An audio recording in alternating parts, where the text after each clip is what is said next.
നമസ്കാരം, കൊട്ടാരക്കര മീഡിയയിലേക്ക് സ്വാഗതം. മോഷണ കേസിൽ ആളുമാറി അറസ്റ്റിലായ യുവാവ് തൂങ്ങി മരിച്ച നിലയിൽ. പോലീസിനെതിരെയുള്ള കേസിൽ വിധി വരാനിരിക്കെ അഞ്ചൽ മോഷണ കേസിൽ ആളുമാറി അറസ്റ്റ് ചെയ്ത് റിമാൻഡിൽ കഴിയേണ്ടി വന്നതിനെതിരെ നിയമ നടപടികൾ നടത്തിവന്ന യുവാവിനെ തൂങ്ങി മരിച്ച നിലയിൽ കണ്ടെത്തി. പോലീസിനെതിരെ കോടതിയിൽ കേസ് നടത്തിവന്ന അഞ്ചൽ അഗസ്ത്യക്കോട് രതീഷ് ഭവനിൽ രതീഷിനെയാണ് വീടിനോട് ചേർന്നുള്ള ഷെഡിൽ വ്യാഴാഴ്ച രാവിലെ തൂങ്ങി മരിച്ച നിലയിൽ കണ്ടെത്തിയത്.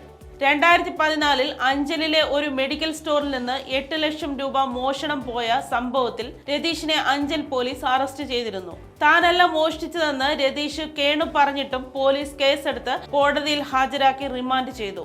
പിന്നീട് പോലീസ് നടത്തിയ അന്വേഷണത്തിൽ യഥാർത്ഥ പ്രതിയെ അറസ്റ്റ് ചെയ്തിരുന്നു.